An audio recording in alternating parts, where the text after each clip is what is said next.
तो भैया सबसे पहले तो ये जानिए कि यदोर्वंशम नरः श्रुत्वा सर्व पापैः प्रमुच्यते। यादव वंश की कथा सुन करके लोग पाप से मुक्त हो जाते हैं, इसलिए यादव वंश की कथा जरूर सुनिए। तो आइए चलते हैं भगवान की कथा में।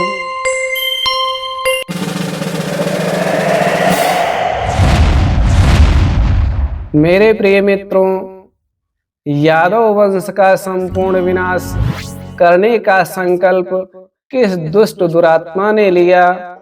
उस द्वापर युग में जब धर्म संस्थापनार्थाय अर्थात धर्म की स्थापना करने के लिए भगवान स्वयं आए थे, और क्या उसका यह संकल्प पूरा हुआ? यादव विहीन कर देने का जो सपना देखने वाला था वो मूर्ख राजा, उसका क्या हुआ? और भगवान श्री कृष्ण ने अपने बुद्धि बल कौशल का कैसे परिचय दिया? तो भैया भागवत में लिखते हैं कि यदोश्य धर्मशीलस्य नितराम मुनि सत्तम। ययाति नंदन यदु तो धर्मात्मा थे स्वभाव से, बहुत अच्छे धर्म का आचरण करके अपने जीवन का निर्वाह कर रहे थे, और इन्हीं से यादव वंश चला। भैया यादव बहुत वीर होते थे, थोड़ा मोड़ा नहीं, बहुत वीर होते थे, और इसीलिए इनको आभीर कहा गया। संस्कृत में इनके लिए आभीर शब्द का प्रयोग किया गया है। यस्य हृदय न भीरुतायाम सा आभीरः उच्यते। जिसके हृदय में डर नाम की चीज नहीं है, बड़े हिम्मत वाले हैं, इसीलिए इन्हें आभीर कहा गया। बाद में हिंदी में यही शब्द अहीर हो गया। अहीर और यादव वस्तुतः एक ही हैं, इनकी वीरता के कारण इन्हें अहीर कहा गया।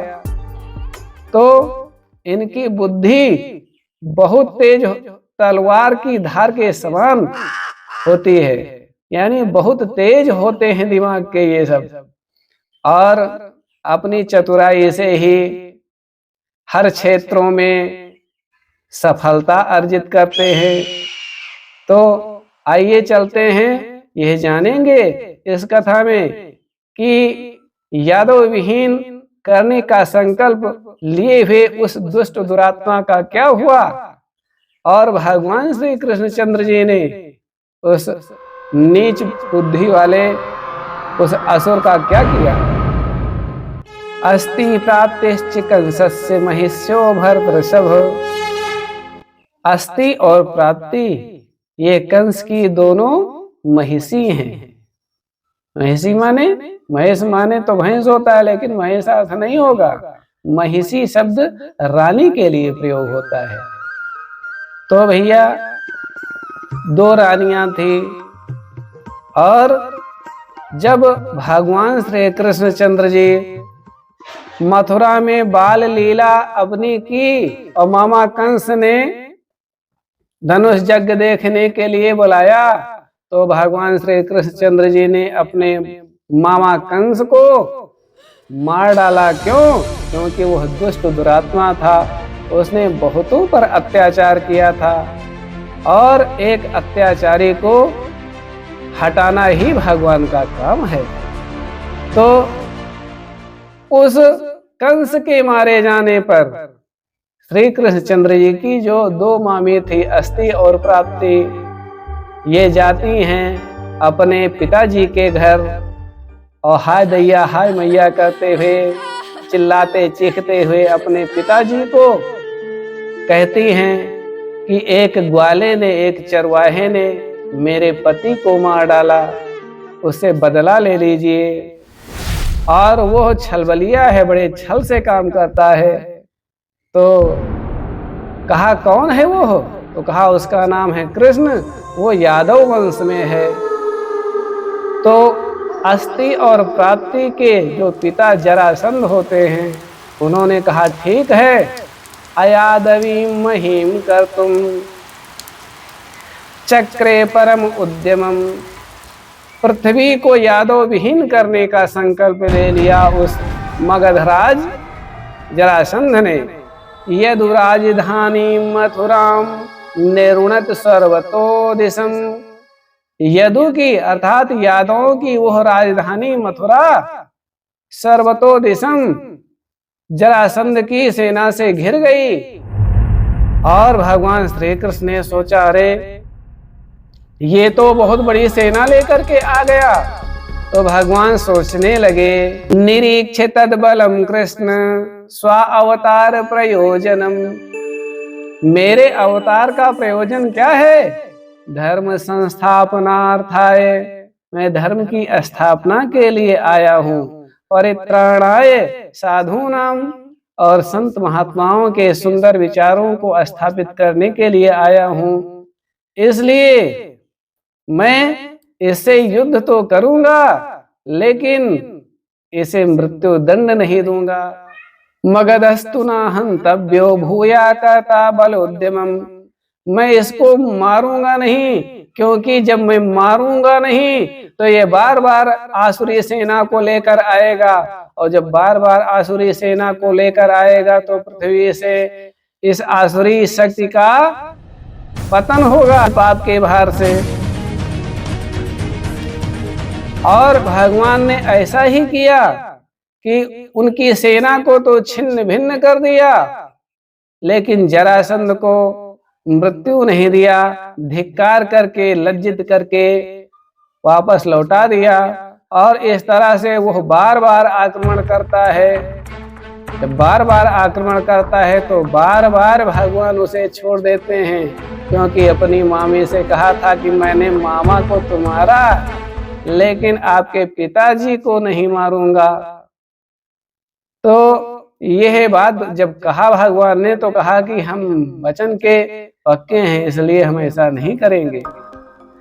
तो 17 बार जरासंध ने आक्रमण किया, और 18वीं बार जब योजना बनाता है तो उसी समय पर भगवान के मन अर्थात नारद जी, इन्होंने सोचा अभी एक क्षेत्र में मलेच्छ निवास करते हैं, जिन्हें मिलेच्छ कहते हैं, और वह मिलेच्छ बहुत संख्या में है, इनका भी पतन होना चाहिए। इसलिए वे मिलेच्छों के देश में नारद जी चले जाते हैं।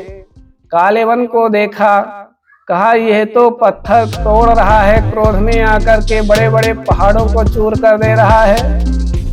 कहा अरे बलवान हैं आप बताओ क्यों गुस्सा कर रहे हैं? कहा हमारे बराबर का कोई बलवान नहीं मिल रहा है। अच्छा, बलवान नहीं मिल रहा? एक बलवान है जो गैया का दूध घी खा पी करके बलवान हो गया है, और उसी से लड़ जाओ, बस वही तुम्हारे टक्कर में है। नारद जी ने जब यह कहा तो उस कालेवन ने कहा कि वो कहाँ है? कहा मथुरा में मिलेगा। तो कालेवन ने कहा उसकी पहचान क्या है? कहा वो मोर की पंखी लगाता है अपने सिर पर, बस वही मिलेगा, तो उसी पर विजय पालो, तो मैं समझूंगा कि स्वर विजयी हो गए। कालेवन बहुत बड़ी सेना लेकर के आक्रमण कर देता है। 3 दिन पहले जब जरासंध आक्रमण करने को तैयार होता है, उससे 3 दिन पहले। और भैया कालेवन की सेना जब आ जाती है तो भगवान ने सोचा अभी वो भी आएगा, अर्थात मेरी मामी के पिताजी भी आएंगे, उनका भी स्वागत करना है। तो ठीक है, इस असुर को मैं मार देता हूं। और बुद्धि बल से कहा क्या? कहा मुझे छू ले राजाओं के राजा। भगवान श्री कृष्णचंद्र जी उस कालेवन से कहते हैं ये तुम मुझे छू लोगे तो मैं अपनी हार मान लूंगा।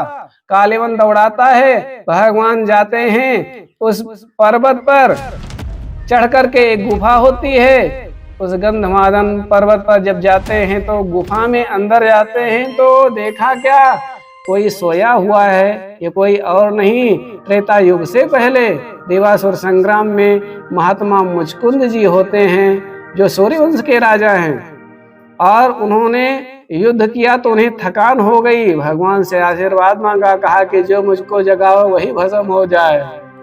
धुआं धुआं हो जाए। तो कहा ठीक है, वो जल जाएगा। तो ऐसा जब भगवान ने वरदान दे दिया, अब भगवान तो उसे जगा नहीं सकते, अपनी पीताम्बरी उड़ा दिया। और कालेवन आता है तो कहता है, अरे छलिया, तू छल करके यहाँ लेट गया। और मुचकुंद जी को पद प्रहार करता है और देखते ही देखते उस कालेवन का उद्धार हो जाता है। राजा के सैनिक तितर बितर हो जाते हैं राजा के अभाव में। जब मुखिया नहीं तो सेना भाग खड़ी हुई।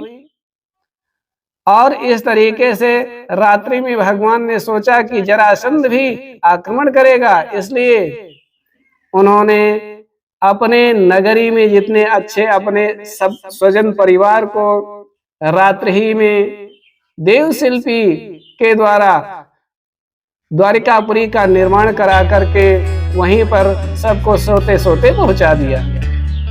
और समय आने पर भीम के द्वारा जरासंध का वध भी करवा देते हैं। इस तरीके से भगवान ने असुरों पर विजय पाई। बोलो यदुकुल भूषण भगवान श्री कृष्णचंद्र की जय।